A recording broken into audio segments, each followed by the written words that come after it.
Dear viewers, आप सभी का पाथ फाइंडर्स बाय अन अकेडमी पे स्वागत है। इंडिया रशिया के रिलेशनशिप में हमेशा से एक कांस्टेंट पिलर रहा है, वो है मिलिट्री पार्टनरशिप।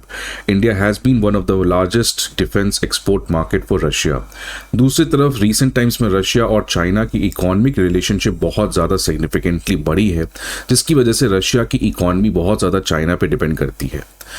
इसकी वजह से रशिया अपने इकॉनमी को डाइवर्सिफाई करना चाहता है, और आज जब रशिया के ऊपर बहुत सारे सैंक्शंस लगे हुए हैं तो रशिया के लिए एक ही क्रेडिबल ऑल्टरनेटिव पार्टनर है जो चाइनीज़ मार्केट या चाइनीज़ इकॉनमी को कम्पीट कर सकता है, वो है इंडिया। इसलिए रशिया इंडिया के साथ इकॉनमिक पार्टनरशिप को काफ़ी ज़्यादा स्ट्रेंथन करना चाहता है, बिकॉज हमेशा से इन दोनों पार्टनर्स, इन दोनों कंट्रीज़ के बीच में रिलेशनशिप मिलिट्री के ऊपर ज़्यादा फोकस थी। दूसरी तरफ इंडिया का भी इकॉनमिक रिलेशन आज वेस्ट के साथ काफ़ी बड़ा है। In fact America has become the largest bilateral trading partner for India.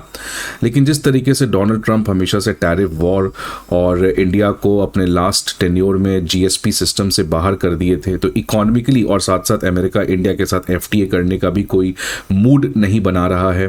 तो इंडिया भी वेस्ट के ऊपर, खासकर अमेरिका की इकॉनमी से अपने रिलायंस को कम करना चाह रहा है और वो अपने पार्टनर्स को डाइवर्सिफाई करना चाह रहा है। And that is why Russia has become again a very important economic partner, जो अभी तक काफ़ी अनएक्सप्लोर्ड था। बट रिसेंट टाइम में रशिया और इंडिया के बीच में एक नया इकोनॉमिक कोऑपरेशन देखने को मिल रहा है। इसी कॉन्टेक्स्ट में इस पर्टिकुलर विजिट में, जहां पे इस समय रशिया के first deputy prime minister Denis Manturov वो इंडिया में 2 दिन के विजिट के लिए आए हुए हैं, जहां पे वो एस जयशंकर के साथ रिसेंटली मुलाकात भी की है। दोनों कंट्री में जो सबसे इंपॉर्टेंट फोकस एरिया था वो है इकोनॉमिक कोऑपरेशन। ये एक बहुत बड़ा चेंज आप देखते हुए नजर आ रहा है आपको इंडिया रशिया के रिलेशनशिप में, बिकॉज हमेशा से कोल्ड वॉर के पहले, कोल्ड वॉर के बाद इन दोनों कंट्री का जो सबसे इंपॉर्टेंट पिलर था वो था आपका military partnership. But recent time में वो मिलिट्री पार्टनरशिप से हटकर इकोनॉमिक पार्टनरशिप की तरफ बढ़ रहे हैं, और जिस तरीके से दोनों कंट्री का बायलैटरल ट्रेड रीसेंट टाइम में बढ़ा है वो सिग्निफिकेंटली बताता है कि कैसे इन दोनों कंट्री में एक इकोनॉमिक कन्वर्जेंसेस देखने को मिला है। उसी इकोनॉमिक कन्वर्जेंसेस को बढ़ाने की दिशा में एक और बहुत बड़ा आउटकम जो रीसेंट टाइम में आ सकता है कि इंडिया और यूरेशियन इकोनॉमिक यूनियन के बीच में एक फ्री ट्रेड एग्रीमेंट हो सकता है, जिसकी वजह से इंडिया के लिए सेंट्रल एशिया और रशिया की मार्केट में एक्सेस सिग्निफिकेंटली बढ़ जाएगा, और इसका इम्पैक्ट चाइना के ऊपर भी होने जा रहा है। इन्हीं सारे चीज़ों को बात करने जा रहे हैं कि कैसे इंडिया और यूरेशियन इकोनॉमिक यूनियन के बीच में अगर आने वाले टाइम में फ्री ट्रेड पैक्ट होता है तो ये कोई मामूली फ्री ट्रेड एग्रीमेंट नहीं होगा। It will be a game changing, it will be a historic free trade agreement, जिसका रिपरकशंस बहुत सारे कंट्रीज को देखने को मिलेगा। अब इसमें आप देख लीजिए, सबसे पहले जो कॉन्टेक्स्ट है, ये पर्टिकुलर मुलाकात हुआ कहाँ है। तो इस समय रशिया के जो फर्स्ट डेप्यूटी प्राइम मिनिस्टर हैं वो इंडिया विजिट कर रहे हैं to attend the 25th session of India Russia intergovernmental commission on trade, economic, scientific, technical and cultural cooperation, जो न्यू दिल्ली में होने जा रहा है। इसी पर्टिकुलर सेशन में रशिया के deputy foreign minister, prime minister और एस जयशंकर, इन दोनों का मीटिंग हुआ है। आगे बढ़ने के पहले एक इंपॉर्टेंट इन्फॉर्मेशन आप सभी के लिए कि 20 नवंबर से हमारे बैचेस करोल बाग, मुखर्जी नगर, पटना और प्रयागराज में स्टार्ट होने जा रहे हैं at a very discounted price of 59,999। Karol Bagh के डिटेल्स आपको यहाँ पे दिख सकते हैं, मुखर्जी नगर के, प्रयागराज और पटना, इन चारों बैचेस और चारों सेंटर्स के डिटेल आपको स्क्रीन पे देखने को मिल जाएंगे। Unacademy IAS comprehensive GS course के अलावा CSAT, essay writing course, comprehensive current affairs, full length test series और ऑप्शनल जैसे कोर्सेज को भी प्रोवाइड करता है। इन सारे इंफॉर्मेशन के लिए आपको हमारे ऑफलाइन ब्रांचेस पे विजिट करना होगा, या नहीं तो आप हमारे ऐप को डाउनलोड कर सकते हैं।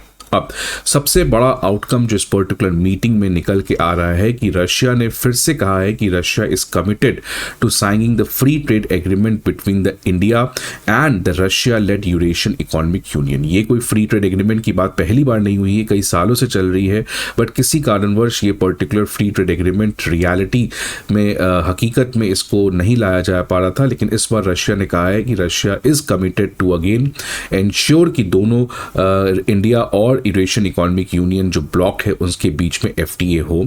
इसके अलावा बायलैटरल एग्रीमेंट सर्विसेज और इन्वेस्टमेंट में भी होने की प्रोबेबिलिटी आने वाले टाइम में है। अब आप देख सकते हैं ये यूरेशियन इकोनॉमिक यूनियन में 5 कंट्रीज हैं, रशिया, काजाख्स्तान, बेलारूस, किर्गिस्तान और आर्मेनिया। ये सारे पोस्ट सोवियत कंट्रीज हैं। इन सभी 5 कंट्रीज के बीच में आपस में ऑलरेडी एक फ्री ट्रेड एग्रीमेंट है। अब इन 5 कंट्री का इंडिया के साथ फ्री ट्रेड एग्रीमेंट होगा, जिसकी वजह से एक सिग्निफिकेंट इकोनॉमिक इंटरकनेक्शन इन दोनों के बीच में बनते हुए नजर आ रहा है।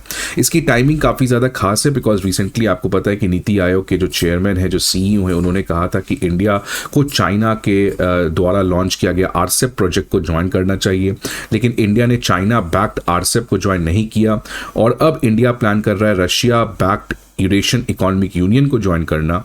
ये एक सिग्निफिकेंट चीज़ बताता है इंडिया के फॉरेन पॉलिसी में कि हमारा प्रायोरिटी जो है वो है चाइना से अपनी इकोनॉमी को कैसे अलग करना, चाइना की कैसे मार्केट को इंडिया में फ्लड करने से रोकना। इसीलिए इंडिया जो है वो फ्री ट्रेड एग्रीमेंट करना चाहती है, बट ऐसा नहीं कि किसी भी तरीके की फ्री ट्रेड एग्रीमेंट में एंटर करेगी। जो फ्री ट्रेड एग्रीमेंट इंडिया के नेशनल इंटरेस्ट के लिए फ़ायदेमंद होगा उसी को ज्वाइन करेगा। इसलिए नीति आयोग के ये जो हेड हैं, इनका जो स्टेटमेंट था कि इंडिया को चाइना लेड RCEP ज्वाइन करना चाहिए, गवर्नमेंट ऑफ इंडिया ने इस पर्टिकुलर चीज़ को रिजेक्ट किया। लेकिन दूसरी तरफ अब यूरेशियन इकोनॉमिक यूनियन को ज्वाइन करने की बात की जा रही है। दैट मीन्स कि इंडिया जो है वो इस तरीके के FTA से ज्वाइन करना चाहता है, बट उसको कॉशियसली और उसी FTA को ज्वाइन करना चाहता है जिससे हमारे लिए फायदा हो। अब इस पर्टिकुलर इंडिया और यूरेशियन इकोनॉमिक यूनियन के बीच में फ्री ट्रेड एग्रीमेंट से इंडिया को क्या क्या बेनिफिट होने वाले हैं। पहला बेनिफिट कि इंडिया के लिए ये 5 कंट्रीज का रिसोर्स बहुत ज़्यादा ईजिली एक्सेसिबल होगा, बिकॉज आपको पता है ये 5 कंट्रीज जो सेंट्रल एशियन कंट्रीज हैं और जो रशिया है, इनमें रिसोर्स बहुत ज़्यादा है, तो इंडिया उन रिसोर्स को एक्सेस कर सकता है। दूसरा, इंडिया के एक्सपोर्टर्स, खासकर जो इंजीनियरिंग गुड्स, इलेक्ट्रॉनिक्स और एग्रीकल्चर, इन सेक्टर्स में जो एक्सपोर्ट होता है उससे इंडिया के एक्सपोर्टर्स को बहुत ज़्यादा फायदा होगा। और तीसरा, चाइना के इन्फ्लुएंस जो यूरेशिया में बहुत ज़्यादा बढ़ा है। आपको पता है कि China belt and road initiative project के अंदर बहुत ज़्यादा इन्वेस्टमेंट कर रखा है इस पर्टिकुलर रीजन में, और जिसकी वजह से इंडिया को तो परेशानी था ही, लेकिन रशिया को भी परेशानी था, बिकॉज रशिया भी ये चाहता नहीं कि चाइना इतना ज़्यादा इन्फ्लुएंस रशिया के नेबर में बढ़ाए। इसलिए रशिया भी चाहता है कि चाइना का इन्फ्लुएंस कम हो, चाइना के ऑल्टरनेटिव पार्टनर्स भी वहाँ पे इन्वेस्ट करें, और इंडिया भी चाहता है कि चाइना का इन्फ्लुएंस सेंट्रल एशिया में कम हो। तो रशिया इंडिया दोनों मिलके चाइना के उस पर्टिकुलर इन्वेस्टमेंट, चाइना के उस पर्टिकुलर इन्फ्लुएंस को उस पर्टिकुलर रीजन में बैलेंस करना चाहते हैं। और ये देख सकते हैं आप चाइना किस तरीके से इस पूरे सेंट्रल एशिया के इलाके में खूब सारे इन्वेस्टमेंट कर रहा है under the belt and road initiative. इसके अलावा ट्रेड के ऊपर भी टॉक हुआ। दोनों कंट्री ने वापस से डिसाइड किया है कि 2030 तक दोनों कंट्री के जो बायलैटरल ट्रेड हैं वो $100 बिलियन तक आ जाएंगे। लेकिन एक चीज जो और स्पेशल हुआ दोनों कंट्री के बातचीत में, वो था कि बैलेंस ट्रेड के ऊपर बातचीत किया गया। फॉर एग्जांपल आप देख सकते हैं FY24 में जो दोनों कंट्री का बायलैटरल ट्रेड था वो $66 बिलियन था, लेकिन इस पर्टिकुलर बायलैटरल ट्रेड में रशिया का जो एक्सपोर्ट था इंडिया के लिए वो था अराउंड $61.15 बिलियन, जिसकी वजह से इंडिया रशिया का ट्रेड डेफिसिट $56.89 बिलियन हो गया है। तो ये बताता है कि ऑल्दो इंडिया रशिया का जो बायलैटरल ट्रेड है वो रिसेंट टाइम में बहुत ज़्यादा बढ़ा है, लेकिन ये पूरा ट्रेड फायदेमंद हो रहा है रशिया के लिए, बिकॉज बायलैटरल ट्रेड का जो डेफिसिट है वो सिग्निफिकेंटली ज़्यादा है। इसी कॉन्टेक्स्ट में दोनों कंट्री ने बातचीत किया कि कैसे इस ट्रेड को बैलेंस किया जा सके, कैसे इंडियन मार्केट ज़्यादा रशिया में पेनिट्रेट कर सके। तो रशिया ने कहा है कि वो अपने इकॉनमी को ओपन करेगा so that Indian exporters, Indian businessman वो रशिया में इन्वेस्ट कर सके और ये जो ट्रेड डेफिसिट है इसको आने वाले टाइम में कम किया जा सके। इसके अलावा नॉर्दर्न सी रूट के बारे में बात किया गया है। आपको पता है कि जैसे आर्कटिक सी में ग्लोबल वार्मिंग की वजह से ग्लेशियर्स मेल्ट कर रहे हैं, वो एक नया इमर्जिंग ट्रेड रूट बनते हुए नजर आ रहा है और नॉर्दर्न सी रूट में रशिया का सिग्निफिकेंट इन्फ्लुएंस है, आर्कटिक सी में रशिया का सिग्निफिकेंट इन्फ्लुएंस है और इंडिया जो है वो रशिया के साथ कोलैबोरेट करके नॉर्दर्न सी रूट को डेवलप करने की बातचीत कर रहा है। इसके अलावा हमारा चेन्नई व्लादिवोस्तोक मैरीटाइम कॉरिडोर की बात किया जा रहा है। अभी आप देख सकते हैं कि इंडिया रशिया का जो ट्रेड है वो मुंबई पोर्ट से सेंट पीटर्सबर्ग पोर्ट में जाता है, जिसकी डिस्टेंस लगभग 8,675 नॉटिकल माइल्स है। लेकिन अगर यही जो हम लोग आने वाले टाइम में चेन्नई व्लादिवोस्तोक मैरीटाइम कॉरिडोर बनाने जाएंगे, उसकी वजह से जो डिस्टेंस है वो सिग्निफिकेंटली घट जाएगा। तो इस पर्टिकुलर रूट को भी इम्प्लीमेंट करने के लिए बातचीत किया गया। इसके अलावा international north south transport corridor, इसके बारे में भी बात किया गया। तो आने वाले टाइम में ये क्लियर है, आप देख सकते हैं जिस तरीके से इन दोनों कंट्री का मेजर फोकस एरिया हो रहा है इकॉनमी, ये बताता है कि आने वाले टाइम में India Russia economic relation has a long way to go. ये बहुत लंबा सफ़र है अभी इंडिया रशिया रिलेशन में। और आप देख सकते हैं लास्ट ईयर का डेटा कि 90% इंडिया रशिया के जो ट्रेड हुए हैं वो लोकल करेंसी में हुए हैं, मतलब डी डॉलराइजेशन का जो ट्रेंड है वो आपका काफ़ी ज़्यादा स्ट्रांग हो चुका है। तो ये एक सिग्निफिकेंट डेवलपमेंट है, प्राइमरली कीपिंग इन माइंड कि हमेशा से इंडिया रशिया की रिलेशन मिलिट्री एस्पेक्ट से ज़्यादा गवर्न होती थी, लेकिन अब इन दोनों को पता चल चुका है, खासकर इंडिया को पता है कि मिलिट्री रिलेशन रशिया के साथ करना थोड़ा मुश्किल पड़ेगा because of sanctions and other things. और आज ऑलरेडी इंडिया के पास मिलिट्री के लिए अदर ऑल्टरनेटिव्स हैं, such as US, France, Israel, बहुत सारे ऑल्टरनेटिव पार्टनर्स हैं। तो इन्होंने एक तरीके के सेफ ऑप्शन ऑफ पार्टनरशिप को चुना है कि इकोनॉमिक पार्टनरशिप को कंटिन्यू करते हैं। तो ये जो इकोनॉमिक रिलेशन पे फोकस है, ये इंडिया रशिया के रिलेशन में सबसे पहली बार देखने को मिला है।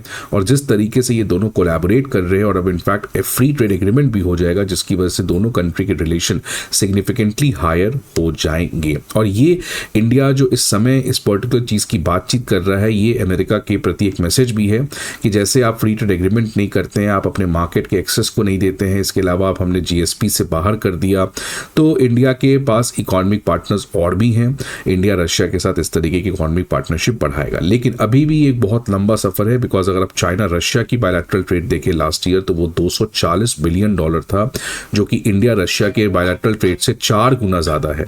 ये बताता है कि अभी भी एक लंबा सफ़र इंडिया और रशिया के इकोनॉमिक रिलेशन को करना है, बट ये लंबे सफ़र की शुरुआत अच्छे तरीके से की गई है। जिस तरीके से दोनों कंट्रीज कोलैबोरेट कर रहे हैं, और FTA अगर हो जाता है तो आने वाले टाइम में दोनों कंट्री और खासकर इंडिया और यूरेशियन इकोनॉमिक यूनियन, इन दोनों का जो ट्रेड है वो सिग्निफिकेंटली जंप करेगा बाय 2030।